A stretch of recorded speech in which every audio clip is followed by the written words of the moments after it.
Gaganam cinema ಬಗ್ಗೆ ನಮ್ಮ heroes ಇಬ್ರು ಇಷ್ಟು ಹೊತ್ತು ಮಾತಾಡಿದ್ರು. ಈ ಸಿನಿಮಾ ಬಗ್ಗೆ ಮಾತಾಡಬೇಕು, ಇಲ್ಲಿವರೆಗೂ ಈ ಜರ್ನಿ ಬರಬೇಕು ಅಂತಂದ್ರೆ of course cinema director and producer ತುಂಬಾ ಇಂಪಾರ್ಟೆಂಟ್. ಸೊ ಭುವನಂ ಗಗನಂ ಚಿತ್ರದ ಡೈರೆಕ್ಟರ್ ಗಿರೀಶ್ ಮೂಲಿಮನಿ ಹಾಗೂ ಚಿತ್ರದ ಪ್ರೊಡ್ಯೂಸರ್ ಮುನೇಗೌಡರು ಇಬ್ರು ನಮ್ಮ ಜೊತೆ ಇದ್ದಾರೆ. ಸರ್, ಮೊದಲನೇದಾಗಿ ಹಬ್ಬದ ದಿನ ಒಂದು ಪ್ರಮೋಷನ್ಗೆ ಕಿಕ್ ಸ್ಟಾರ್ಟ್ ಕೊಟ್ಟಿದ್ದೀರಾ, ಒಳ್ಳೆ ದಿನ ಪ್ರಮೋಷನ್ನ ಶುರು ಮಾಡಿದ್ದೀರಾ. ಪ್ರೊಡ್ಯೂಸರೇ ಮೊದಲ ಆಡಿಯನ್ಸ್, ನಿಮಗೆ ಫಸ್ಟ್ ಸಿನಿಮಾ ಇಷ್ಟ ಆಗಬೇಕು. ಸೊ ನಿಮಗೆ ಎಷ್ಟು ಇಷ್ಟ ಆಗಿದೆ? ತುಂಬ ಇಷ್ಟ ಆಗಿದೆ ಮೇಡಮ್, ತುಂಬ ಅಂದರೆ ತುಂಬ ಇಷ್ಟ ಆಗಿದೆ. ನಮಗೆ ಗಿರೀಶ್ ಅವ್ರು ಬಂದು ಕತೆ ಹೇಳಿದಾಗ ಎಲ್ಲ ಮಾಡೋಣ ಅಂತ ಹೇಳ್ಬಿಟ್ಟು ನಾವು ಸಿನಿಮಾ ಸ್ಟಾರ್ಟ್ ಮಾಡಿದ್ವಿ. ಅದು ಸಿನಿಮಾ ನೋಡಿದಾಗಂತೂ ನನಗೆ ಇನ್ನೂ ತುಂಬ ಸಂತೋಷ ಆಗೈತೆ. ತುಂಬ ಚೆನ್ನಾಗಿದೆ ಸಿನಿಮಾ. ಸರ್ ಹೇಳಿ, ಭುವನಂ ಗಗನಂ ಈಗ ಆಲ್ರೆಡಿ ನಾವು ಟೀಸರ್ ನೋಡಿದೀವಿ, ಸಾಂಗ್ಸ್ ನೋಡಿದೀವಿ, ಆ್ಯಂಡ್ ಯಾರ್ಯಾರು ಸಿನಿಮಾ ನೋಡಿದ್ದಾರೆ ಅವರೆಲ್ಲರೂ ತುಂಬ ಕಾಂಪ್ಲಿಮೆಂಟ್ಸ್ ಕೊಡ್ತಾ ಇದ್ದಾರೆ ಸಿನಿಮಾ ನೋಡಿ. ಸೊ ನಿಮಗೆ ಈ 2 ವರ್ಷದ ಜರ್ನಿ ಭುವನಂ ಗಗನಂ ಹೇಗಿತ್ತು? ಎಕ್ಸ್ಪೀರಿಯನ್ಸ್ ಹೇಗಿತ್ತು? ಎಕ್ಸ್ಪೀರಿಯನ್ಸು ಎಲ್ಲಿಂದ ಸ್ಟಾರ್ಟ್ ಮಾಡಿ ಎಲ್ಲಿಗೆ ಎಂಡ್ ಮಾಡಬೇಕು ಅನ್ನೋದು ಒಂದು ಕ್ವಶನ್ ಮಾರ್ಕ್. ಅಂದರೆ ತುಂಬ ಚೆನ್ನಾಗಿತ್ತು ಇದು. ಲೈಕ್ ನಾನು ಮೊದಲೊಂದು ಸಿನಿಮಾ ಮಾಡಿದ್ದಲ್ಲ, ಅದಕ್ಕೂ ಇದಕ್ಕೂ ತುಂಬಾ ಡಿಫ್ರೆನ್ಸ್ ಇದೆ. ಇದೊಂದು ಹ್ಯೂಜ್ ಸ್ಟಾರ್ ಕಾಸ್ಟ್ ಇರುತ್ತೆ ಸಿನಿಮಾ. ಇದರಲ್ಲಿ ಬರೀ ಪೃಥ್ವಿ, ಪ್ರಮೋದ್, ರೇಚಲ್ ಮತ್ತು ಅಶ್ವತಿ ಕಾಣ್ತಿದ್ದಾರೆ ಅಷ್ಟೇ. ಇದರಿಂದ ಇನ್ನೂ ತುಂಬ ಜನ ಇದ್ದಾರೆ. ಶರತ್ ಲೋಕೇಶ್ ಅವರಿದ್ದಾರೆ, ಅಚ್ಯುತ್ ಕುಮಾರ್ ಅವರಿದ್ದಾರೆ, ಪ್ರಕಾಶ್ ತಮಿಳ್ನಾಡು ಅವರಿದ್ದಾರೆ, ಸ್ಪರ್ಶ ರೇಖಾ ಅವರಿದ್ದಾರೆ, ಹರಿಣಿ ಮೇಡಮ್ ಅವರಿದ್ದಾರೆ, ಸಿದ್ಲಿಂಗ್ ಶ್ರೀಧರ್ ಅವರಿದ್ದಾರೆ. ತುಂಬಾ ಒಂದು ದೊಡ್ಡ ಸ್ಟಾರ್ ಕಾಸ್ಟ್ ಇಟ್ಕೊಂಡು ಮಾಡಿರುವಂಥ ಸಿನಿಮಾ. ಫ್ಯಾಮಿಲಿ ಎಂಟರ್ಟೈನರ್ ಜೊತೆಗೆ ಯೂತ್ಫುಲ್ ಸಬ್ಜೆಕ್ಟು. ಸೊ ಪ್ರತಿಯೊಬ್ಬರಿಗೂ ಅಂದರೆ ಯಾರು ಸಿನಿಮಾ ನೋಡೋಕ್ಕೆ ಅಂತ ಹೇಳ್ಬಿಟ್ಟು ಫಸ್ಟ್ ಡೇ ಫಸ್ಟ್ ಶೋ ಬರ್ತಾರೆ, ಅವರು 100% ಹೊರಗಡೆ ಹೋಗ್ಬಿಟ್ಟು ಸಿನಿಮಾ ಬಗ್ಗೆ ಒಳ್ಳೆ ಮಾತನಾಡ್ತಾರೆ. ಇನ್ನೊಂದು 4 ಜನ ಥಿಯೇಟ್ರಿಗೆ ಸಿನಿಮಾ ಕಳಿಸ್ಕೊಡ್ತಾರೆ. ನಾವು ಭುವನಂ ಗಗನಂ ಸಾಂಗ್ಸ್ ಮತ್ತು ಗ್ಲಿಮ್ಸ್ ಎಲ್ಲ ನೋಡಿದಾಗ ಈ ಹಿಂದೆ ನಾವು ನೋಡದೇ ಇರೋ ಪೃಥ್ವಿನ, ಈ ಹಿಂದೆ ನಾವು ನೋಡದೇ ಇರೋ ಪ್ರಮೋದ್ನ ನೋಡ್ತೀವಿ ಅಂತ ಅನಿಸ್ತಾ ಇದೆ. ಹೌದಾ? ಹೌದು ಹೌದು ಹೌದು. ನೀವು ಕ್ಯಾರೆಕ್ಟರೈಸೇಷನ್ 2 ಡಿಫ್ರೆಂಟ್ ಕ್ಯಾರೆಕ್ಟರೈಸೇಷನ್ ಅದಕ್ಕೆ. ಸೊ ನಿಮಗೆ ಪ್ರಮೋದ್ ಬೇರೆ ರೂಪದಲ್ಲಿ ಕಂಡ್ರೆ ಪೃಥ್ವಿ ಬೇರೆ ರೂಪದಲ್ಲಿ ಕಾಣ್ತಾರೆ.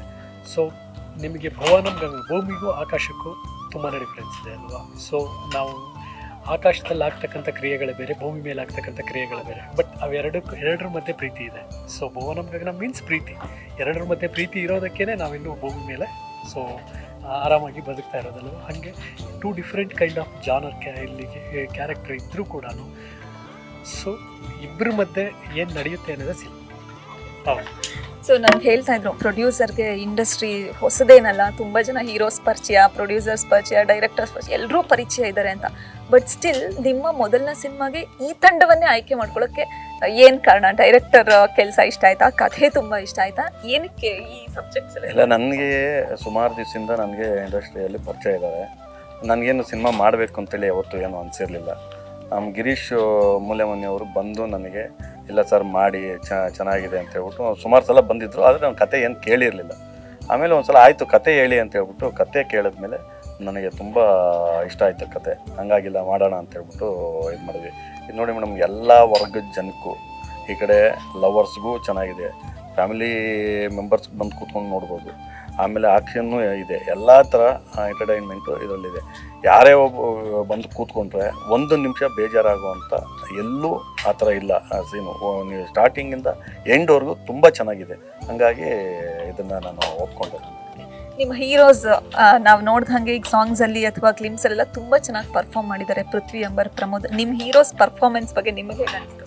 ಈಗ ಹೀರೋದನ್ನ ನಾವು ಸೆಲೆಕ್ಟ್ ಮಾಡುವಾಗ ನಾನೇ ಸೆಲೆಕ್ಟ್ ಮಾಡಿದ್ದೆ. ಇಬ್ಬರು ಹೀರೋಗಳನ್ನ ನಾನು ಸೆಲೆಕ್ಟ್ ಮಾಡಿದೆ. ಆಮೇಲೆ ಹೀರೋಯಿನ್ನೂ ಸೆಲೆಕ್ಟ್ ಮಾಡಿದೆ. ಇನ್ನು ಇವರೇ ಇರಲಿ, ಯಾಕಂದರೆ ಮುಂದೆ ಇವರು ಒಳ್ಳೆ ಒಂದು ಹೆಸರು ಮಾಡ್ತಾರೆ. ಇವ್ರದ್ದು ರತ್ನ ಪ್ರಪಂಚ ನಾನು ಸಿನಿಮಾ ನೋಡಿದ್ದೆ, ಅದರಲ್ಲಿ ತುಂಬ ಚೆನ್ನಾಗಿ ಮಾಡಿದರು. ಆಯ್ತು, ಅವ್ರನ್ನ ತೊಗೊಳ್ಳೋಣ. ಪೃಥ್ವಿ ಅಂಬರ್, ದಿಯಾ ಅಂತೂ ಅವರು ಫುಲ್ಲು ಹೆಸರಾಗಿತ್ತು. ಹಾಗಾಗಿ ಅವ್ರನ್ನ ತೊಗೊಳ್ಳೋಣ ಅಂತ ಹೇಳ್ಬಿಟ್ಟು ತೊಗೊಂಡ್ವಿ. ಅದು ಎಕ್ಸ್ಟ್ರಾ ಆರ್ಡಿನರಿಯಾಗಿ ಪರ್ಫಾರ್ಮೆನ್ಸ್ ಮಾಡಿದ್ದಾರೆ, ತುಂಬ ಚೆನ್ನಾಗಿ ಮಾಡಿದ್ದಾರೆ ಮಾತ್ರ. ಆ್ಯಕ್ಚುಲಿ ಇವರು ಮಹೇಶ್ ಹೇಳ್ತಿದ್ರು, ಡೈರೆಕ್ಟರು, ನಾನು ಸಿನಿಮಾ ನೋಡಿದೆ, ನನಗೆ ಪೃಥ್ವಿ ಅಂಬರ್ನ ನೋಡಿದ ತಕ್ಷಣ ಕನ್ನಡದ ಕಮಲ್ ಹಾಸನ್ ಅಂತ ಅನಿಸ್ಬಿಟ್ರು ಅಂತ. ಅಂದರೆ ತುಂಬ ದೊಡ್ಡ ಕಾಂಪ್ಲಿಮೆಂಟ್ ಅದು. ಅದ್ರ ಬಗ್ಗೆ ಇಲ್ಲ, ಪೃಥ್ವಿ ತುಂಬ ಚೆನ್ನಾಗಿ ಮಾಡ್ತಾರೆ. ಸೊ ಅವರು ಸಿನಿಮಾಗಳಾಗಿರ್ಬೋದು, ಅವರು ದಿಯಾ ಮಾಡಿದಾಗಲೇ ಆ್ಯಕ್ಚುಲ್ ಅಫ್ಕೋರ್ಸ್ ನಮ್ಮ ಸಿನಿಮಾದಲ್ಲಿ ಫಸ್ಟ್ ರಾಜ್ ರೋಲ್ ಮಾಡಿದರು, ಅದಾದಮೇಲೆ ದಿಯಾ ಮಾಡಿದಾಗಲೇ ಒಂದು ಒಳ್ಳೆ ಆರ್ಟಿಸ್ಟ್ ಅಂತ ಆಯಿತು. ಬಟ್ ನಿಮಗೆ ಅದರಲ್ಲಿ straight away sub characters. But ಇಲ್ಲೊಂದು ಚಾಲೆಂಜಿಂಗ್ ಕ್ಯಾರೆಕ್ಟರ್ ಆಗಿ ಬಂದಾಗ ಸೊ ಆ ಚಾಲೆಂಜನ್ನು ಎಕ್ಸೆಪ್ಟ್ ಮಾಡಿಕೊಂಡು ಓಕೆ ನಾನು ಈ ಥರ ಒಂದು ಪರ್ಫಾರ್ಮ್ ಮಾಡ್ಬೋದು ಅನ್ನೋದಿದೆಯಲ್ಲ. ಸೊ ಅವರು ರೈಟ್ ಇಲ್ಲ ಸರ್, ನಾನು ಈ ಥರ ಮಾಡಲಾ, ಆ ಥರ ಮಾಡಲಾ, ಆ ಥರ ಮಾಡ್ಬೋದಾ, ಈ ಥರ ಮಾಡ್ಬೋದಾ, ಆಮೇಲೆ ಆನ್ ಸ್ಕ್ರೀನ್ ಏನು ಇದು ಆಗಲ್ಲ ತಾನೇ, ನಗಲ್ಲ ತಾನೇ ಜನ, ಒಂದು 100 ಸಾರಿ ಕೇಳಿರ್ಬೋದು, ಅಯ್ಯೋ ಹೆಂಗಿದೆ ಸರ್ ಏನಾದ್ರು ಜನ ನಗ್ಬಿಡ್ತಾರಾ ಅಂತ. ಅಂದರೆ ಆ ಕ್ಯಾರೆಕ್ಟರ್ನ ನಿಭಾಯಿಸೋದು ತುಂಬಾ ಕಷ್ಟ.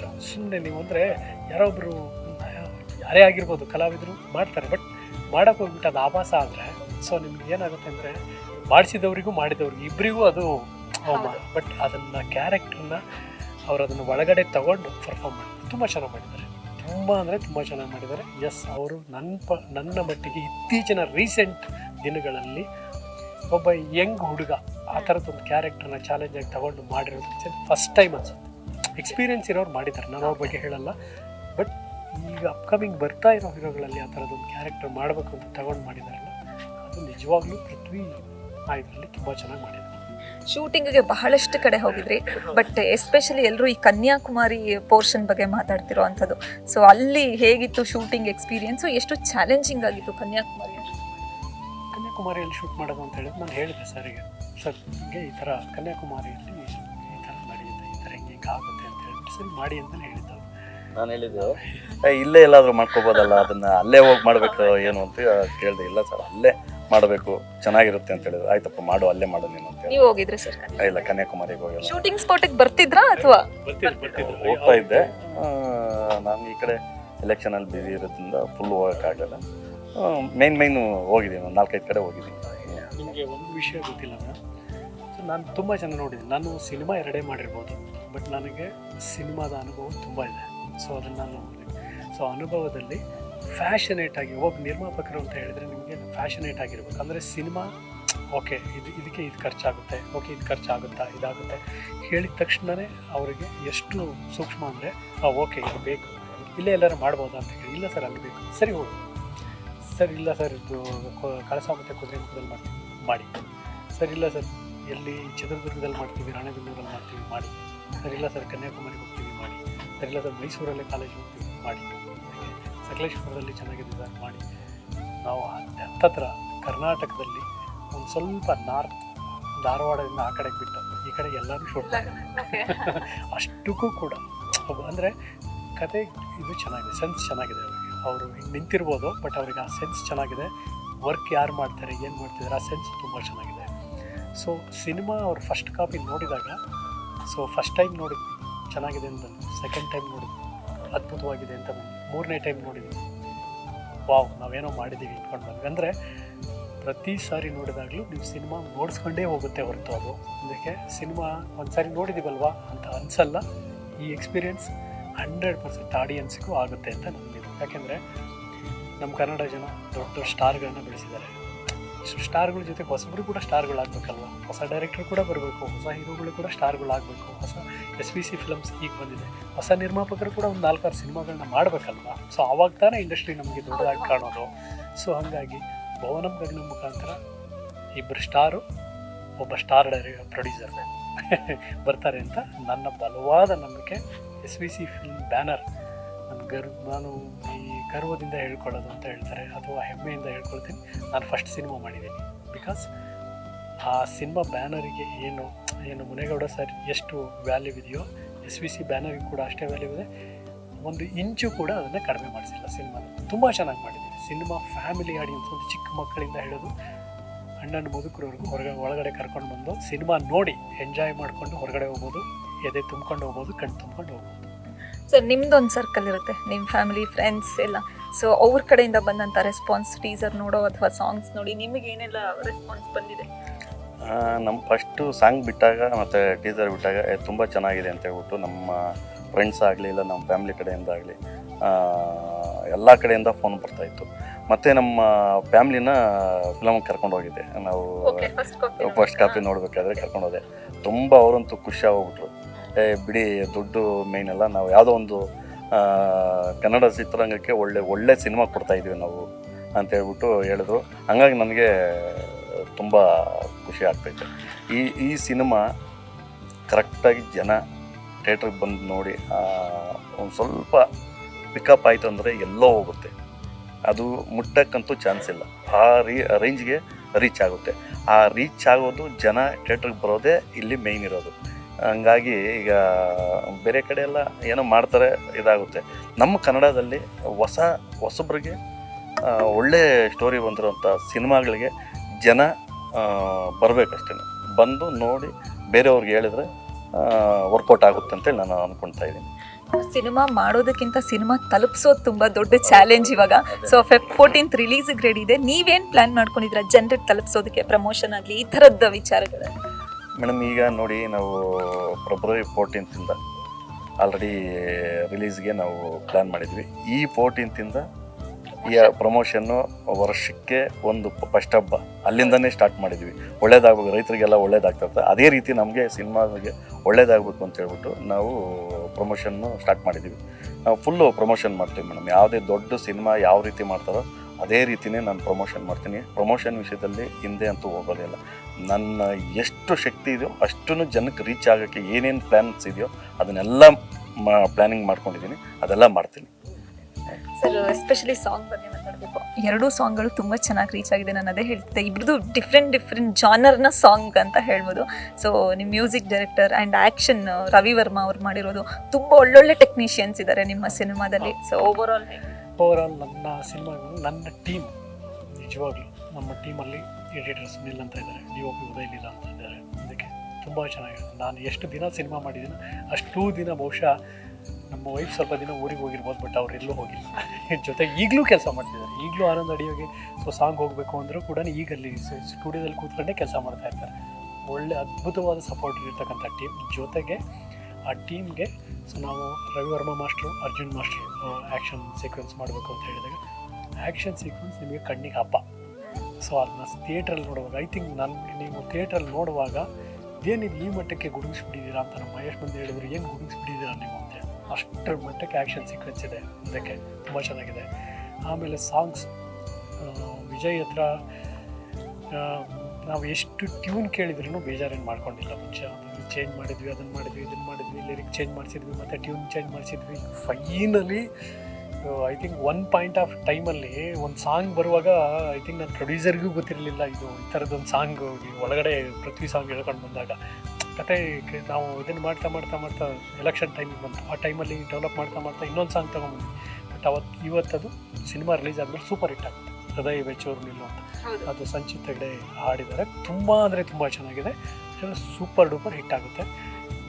ತುಂಬ ಚೆನ್ನಾಗಿ ಮಾಡಿದ್ದಾರೆ. ಈವನ್ ಸಾಂಗ್ಸ್ ಅನ್ನೋಕ್ಕಿಂತ ರೀ-ರೆಕಾರ್ಡಿಂಗು ಅದ್ಭುತವಾಗಿ ಮಾಡಿದ್ದಾರೆ. ನಾನು ಬ್ಯಾಕ್ಗ್ರೌಂಡ್ ಸ್ಕೋರ್ ಏನಾಗ್ಬಿಡುತ್ತೆ ಏನು ಅಂತ ಹೇಳ್ಬಿಟ್ಟು ನನಗೆ ಸ್ವಲ್ಪ ಭಯ ಇತ್ತು. ಬಟ್ ಅದ್ಭುತವಾಗಿ, ಎಷ್ಟು ಅದ್ಭುತವಾಗಿ ಅಂದರೆ ಒಂದು ಟೇಸ್ಟ್ ಇದೆ ನಮ್ಮ ಪ್ರೊಡ್ಯೂಸರ್ಗೆ, ಅವ್ರಿಗೂ ಒಂದು ಟೇಸ್ಟ್ ಇದೆ. ನಿಜವಾಗ್ಲೂ ಅವ್ರ ಸಾಂಗ್ ವಿಷಯದಲ್ಲಿ ಸ್ವಲ್ಪ ಟೇಸ್ಟ್ ಇದೆ. ಸಾಂಗ್ ಓಕೆ ಚೆನ್ನಾಗಿದೆ, ಸರಿ ರೀ-ರೆಕಾರ್ಡಿಂಗ್ ಹೆಂಗೆ ಮಾಡಿರ್ತಾರೋ ಅನ್ನೋದು ಅವರಿಗೊಂದು ಕುತೂಹಲ. ಹೆಂಗೆ ಮಾಡಿರ್ತಾರೆ ನನಗೆ ಹೇಳೋರು, ಹರೀಶ್ ರೀ-ರೆಕಾರ್ಡಿಂಗ್ ಮಾತ್ರ ಹಂಗೆ ಬರಬೇಕು, ಹಿಂಗೆ ಬರಬೇಕು. ಸರ್ ನಾನು ಒಂದಷ್ಟು ಟೈಮ್ ಆಯಿತು, ಬನ್ನಿ ನೀವು ಒಂದು ಸರಿ ರಫ್ ವರ್ಷನ್, ಅದೇನು ಫೈನಲ್ ಅಲ್ಲ, ಬನ್ನಿ ಹೋಗೋಣ ಅಂತ ಕರ್ಕೊಂಡು ಹೋದೆ. ಒಬ್ಬರೇ ಬಂದರು, ಸಂಜೆ ಒಬ್ಬರೇ. ಸಾಯಂಕಾಲ 6 ಗಂಟೆಗೆ ಕರೆಕ್ಟಾಗಿ ಬಂದರು. 6:30 10 ಗಂಟೆ 10:30 ಆದರೂ ಹೋಗಿರಲಿಲ್ಲ. ನೋಡಾದ್ಮೇಲೆ ಅಲ್ಲೇ ಹೇಳಿದರು, ವಿಜಯ್ ನಾನು ಏನೋ ಅಂದ್ಕೊಂಡಿದ್ದೆ ನೀನು ನಿಜವಾಗ್ಲೂ ಅಷ್ಟು ತುಂಬ ಚೆನ್ನಾಗಿ ಮಾಡಿದ್ದಾರೆ. ನಾನು ನೋಡಿರೋ ಸಿನಿಮಾಗಳ ಪೈಕಿ ಈ ಥರ ರೀ-ರೆಕಾರ್ಡಿಂಗು ರವಿಚಂದ್ರನ್ ಸಾರು ಮತ್ತು ಹಂಸಲೇಖ ಸರ್ ಮಾಡೋರು ಆ ಒಂದು ಮಟ್ಟಕ್ಕೆ ನಮ್ಮ ಸಿನಿಮಾದಲ್ಲಿ ರೀ-ರೆಕಾರ್ಡಿಂಗು ಬಂದಿದೆ. ತುಂಬ ಚೆನ್ನಾಗಿ ಬಂದಿದೆ. ಎಲ್ಲಿ ಸ್ನೇಹ ಎಲ್ಲಿರುತ್ತೋ ಅಲ್ಲಿ ಸ್ನೇಹಕ್ಕೊಂಥರ ರೀ-ರೆಕಾರ್ಡಿಂಗು, ಲವ್ ಎಲ್ಲಿರುತ್ತೋ ಲವ್, ಬೈಟ್ ಎಲ್ಲಿರುತ್ತೋ ಬೈಟು, ಅದು ಹಂಗೆ ಚೇಂಜಸ್ ಆಗ್ತಾ ಇರುತ್ತಲ್ಲ, ಅದನ್ನ ಎಕ್ಸ್ಟ್ರಾ ಆರ್ಡಿನರಿಯಾಗಿ ಮಾಡಿದ್ದಾರೆ. ತುಂಬ ಚೆನ್ನಾಗಿದೆ. ಬಹುಶಃ ನಾನು ಒಂದು ಮಂತ್, 1.5 ಮಂತ್ ನಿಯರ್ಲಿ ವಿಜಯ್ ಮನೆಯಲ್ಲಿ ಕಳೆದಿದ್ದೀನಿ. ಅವರು ಅಷ್ಟು ಇದರಲ್ಲಿ. ಸೊ ನಾವೇನು ಹೇಳ್ತೀವಿ ಅವ್ರಿಗೆ ಸೆನ್ಸ್ ಇತ್ತು. ಓಕೆ, ಇದು ಬೇಕು, ನಮ್ಮ ಸಿನಿಮಾ ಯಾವ ಜಾನರ್, ಸೊ ಇದಕ್ಕೆ ಯಾವ ಥರ ಬೇಕು. ಸೊ ಎಲ್ಲನೂ ಅಲ್ಟಿಮೇಟ್ಲಿ ಆನ್ ಸ್ಕ್ರೀನಲ್ಲಿ ತುಂಬ ಚೆನ್ನಾಗಿ ಬಂದಿದೆ. ನಾನು ಆಡಿಯನ್ಸಿಗೆ ಕೇಳ್ಕೊಳ್ಳೋದು ಒಂದೇ. ಸೊ ಫೈನಲಿ ನಿಮ್ಮ ಮುಖಾಂತರ ನಾನೊಂದು ಹೇಳೋದು ಏನು ಅಂತ ಹೇಳಿದರೆ, ಸಿನಿಮಾಗೆ ಓಕೆ ಹೊಸಬ್ರ ಸಿನಿಮಾನ, ಓಕೆ ಹೊಸ ಪ್ರೊಡಕ್ಷನ್ನ, ಓಕೆ ಹೊಸ ಡೈರೆಕ್ಟ್ರಾ ಅಲ್ಲ, ನೀವು ಭುವನಂ ಗಗನಂ ಸಿನಿಮಾನ ನೋಡಿ. ಸೊ ಪ್ರತಿಯೊಬ್ಬರಿಗೂ ಕೂಡ ಇಲ್ಲಿ ಏನು ಮಾಡಿದ್ದಾರೆ, ಸೊ ಯಾವ ಥರ ಸಿನಿಮಾ ಇದೆ ಅಂತ ಗೊತ್ತಾಗುತ್ತೆ. ನೀವು 100% ಥಿಯೇಟ್ರ್ ಒಳಗಡೆ ಆಡಿಯನ್ಸ್ ಬಂದು ಯಾರು ಹೋಗ್ತಾರೋ ಅವರು ಒಂದು 10 ಜನಕ್ಕೆ ಈ ಸಿನಿಮಾ ಬಗ್ಗೆ ಹೇಳ್ತಾರೆ. ಆ 10 ಜನ ಬಂದು ಸಿನಿಮಾ ನೋಡಿದರೆ 100 ಜನಕ್ಕೆ ಹೇಳ್ತಾರೆ. ಅಂದರೆ ಸಿನಿಮಾನೇ ಆ ಥರ ಇದೆ. ಈಗ ಸಿನಿಮಾ ಲೈಕ್ ಎಂಟರ್ಟೈನ್ಮೆಂಟ್ ಅಲ್ವಾ, ಎಂಟರ್ಟೈನ್ಮೆಂಟ್ ಎಲ್ಲಿ ಸಿಗುತ್ತೆ? ಸೊ ನಿಮಗೆ ಸೋಷಿಯಲ್ ಮೀಡಿಯಾದಲ್ಲಿ ಸಿಗುತ್ತೆ, ಬಿಟ್ಟರೆ ಎಲ್ಲಿ ಬರಬೇಕು? ಥಿಯೇಟ್ರಿಗೆ ಬರುವಾಗ. ಥಿಯೇಟ್ರಲ್ಲಿ ಬಂದಾಗ ನಿಮಗೆ ಎಕ್ಸ್ಪೀರಿಯೆನ್ಸ್ ಮಾಡುವಾಗ ಯಾವ ಸ್ಟಾರ್ ಹೀರೋ ಸಿನಿಮಾಗೂ ಕೂಡ ಕಡಿಮೆ ಇಲ್ಲದೆ ಇರೋ ಥರ ಅದ್ಧೂರಿತನದ ಸಿನಿಮಾ, ಮೇಕಿಂಗಲ್ಲಾಗಿರ್ಬೋದು, ಪರ್ಫಾರ್ಮೆನ್ಸಲ್ಲಾಗಿರ್ಬೋದು, ಸಿನಿಮಾ ಮಿಕ್ಕಿರೋ ಎಲ್ಲ ಡಿಪಾರ್ಟ್ಮೆಂಟಲ್ಲೂ, ಈವನ್ ಡೈರೆಕ್ಷನಲ್ಲಿ ಯಾವುದೇ ಸ್ಟಾರ್ ಹೀರೋ ಸಿನಿಮಾ ನೀವೇನು ಎಕ್ಸ್ಪೀರಿಯೆನ್ಸ್ ಮಾಡ್ತೀರಾ ಅದೇ ಎಕ್ಸ್ಪೀರಿಯೆನ್ಸ್ನ ನೀವು ಭುವನಂ ಗಗನಂನಲ್ಲಿ ಮಾಡ್ತೀರಾ ಅಂತ ನಾನು ಹೇಳ್ತೀನಿ. Feb 14 ಸಿನಿಮಾ ರಿಲೀಸ್ ಆಗ್ತಿದೆ, ಅದಕ್ಕಿಂತ ಮುಂಚೆ ಮತ್ತೆ ಸಿಗ್ತೀವಿ ಸಿನಿಮಾ ಬಗ್ಗೆ ಮಾತಾಡೋದಕ್ಕೆ. ಬಟ್ 2 ವರ್ಷದ ಜರ್ನಿ ಆಲ್ಮೋಸ್ಟ್ ಭುವನಂ ಗಗನಂ. ಸೊ ಹೇಗಿತ್ತು ಸರ್ ಓವರ್ ಆಲ್ 2 ವರ್ಷದ ಜರ್ನಿ ಹೇಗಿತ್ತು ಈ ತಂಡದ ಜೊತೆ ಈ ಸಿನಿಮಾ? 2 ವರ್ಷ ಹೇಗಾಯ್ತು ಅಂತಲೇ ಗೊತ್ತಿಲ್ಲ. ನಮ್ಮದು ಮಧ್ಯದಲ್ಲಿ ಫಸ್ಟ್ ಸ್ಟಾರ್ಟ್ ಮಾಡಿದ್ವಿ, ಮಧ್ಯದಲ್ಲಿ ಎಲೆಕ್ಷನ್ ಬಂತು, ಅಲ್ಲಿ ಒಂದು ಸ್ವಲ್ಪ ದಿವಸ ಆಯಿತು, ಮತ್ತು ಆಟೋಮೆಟಿಕ್ಕಾಗಿ ನಮಗೆ ಇಲ್ಲಿ ಬಂದಾಗ ಶೂಟಿಂಗು ಏನು ಬ್ಯಾಲೆನ್ಸ್ ಇತ್ತು ಆಟೋಮೆಟಿಕ್ಕಾಗಿ ನಮಗೆ ಟೈಮ್ ಪಾಸ್ ಆಗ್ಬಿಡ್ತು. 2 ತಿಂಗಳ ಹೋದಂಗೆ ಹೋಯ್ತು ನಮಗೆ. ಆ ಥರ ಏನು ನಮಗೇನು 2 ವರ್ಷ ಆಯಿತು 3 ವರ್ಷ ಆಯಿತು ಅಂತೇಳಿ ಅನಿಸ್ತಾ ಇಲ್ಲ. ಚೆನ್ನಾಗಿತ್ತು. ನೀವು ಹೇಳಿ ಒಂದಷ್ಟು ವರ್ಡ್ ಸಿನಿಮಾ ಬಗ್ಗೆ ಹೇಳೋದಾದ್ರೆ. ಸಿನಿಮಾ ಬಗ್ಗೆ ನಾವು ಮಾತಾಡಿದ್ವಿ ಮೇಡಮ್, ಸಾಕಷ್ಟು ಮಾತಾಡಿದ್ದೀನಿ ಸಿನಿಮಾ ಬಗ್ಗೆ. ಸೊ ಸಿನಿಮಾ ಇನ್ನೇನಿದ್ರು ಜನ ಮಾತಾಡಬೇಕು. ಸೊ ಭುವನಂ ಗಗನಂ February 14 ಆನ್ ಥಿಯೇಟ್ರಿಗೆ ಬರುತ್ತೆ. ಸೊ ನೀವು ಭುವನಂ ಗಗನಂ ಅನ್ನೋ ಟೈಟಲ್ನ ನಾವು ಎಷ್ಟು ಪ್ರೀತಿಯಿಂದ ಇಟ್ಟಿದ್ದೀವಿ, ಅದು ಅಪ್ಪು ಸರ್ ಒಂದು ಸಾಂಗಲ್ಲಿ ಬರುತ್ತೆ, ಭುವನಂ ಗಗನಂ ಸಕಲಂ ಶರಣಂ ಅಂತ ಹೇಳ್ಬಿಟ್ಟು. ನಾವು ಅದನ್ನು ಥಿಂಕ್ ಮಾಡುವಾಗ ಓಕೆ ಇದು ಆ್ಯಪ್ಟ್ ಆಗುತ್ತೆ ಅಂತ ಹೇಳ್ಬಿಟ್ಟು ಅಂದ್ಕೊಂಡು ಮಾಡಿದ್ವಿ. ಅದು ಟೈಟಲ್ಗೆ ಆಪ್ಟ್ ಆಗಿದೆಯೋ ಅಥವಾ ಟೈಟಲಿಗೆ ನಾವೇ ಒಪ್ಕೊಂಡಿದ್ದೀವೋ, ನೀವು ಸಿನಿಮಾದಲ್ಲಿ ನೋಡುವಾಗ ಸೊ ಭೂಮಿ ಆಕಾಶದ ಮಧ್ಯೆ ಏನು ಪ್ರೀತಿ ಇದೆಯೋ ನಮ್ಮ ಅಷ್ಟು ಪ್ರೀತಿನ ಜನ ನಮ್ಮ ಮೇಲೆ ತೋರಿಸ್ಲಿ ಅಂತ ನಮ್ಮ ಆಸೆ. Thank you so much sir. ಈ ಹಬ್ಬ ಈ ವರ್ಷ ಒಳ್ಳೇದು ಮಾಡಲಿ. ಆಲ್ರೆಡಿ ನಿಮ್ದೊಂದು ಸಿನಿಮಾ ರಿಲೀಸ್ ಆಗ್ತಿದೆ, ಇನ್ನೊಂದು ಶೂಟಿಂಗ್ ನಡೀತಿದೆ. ಈ ಪ್ರೊಡ್ಯೂಸರ್ ಜರ್ನಿ ಹೀಗೆ ಕಂಟಿನ್ಯೂ ಆಗಲಿ, ನಿಮ್ಮ ಡೈರೆಕ್ಟರ್ ಜರ್ನಿ ಈ ವರ್ಷ ಪೂರ್ತಿ ಕಂಟಿನ್ಯೂ ಆಗಲಿ, ಒಳ್ಳೇದಾಗಲಿ. Thank you so much. ನಮ್ಮ ಆಡಿಯನ್ಸು ಆಶೀರ್ವಾದ ಇದ್ದರೆ ಎಲ್ಲಿವರೆಗೂ ಬೇಕಾದರೆ ನಾವು ಜರ್ನಿ ಮಾಡ್ತೀವಿ. Thank you sir. Thank you.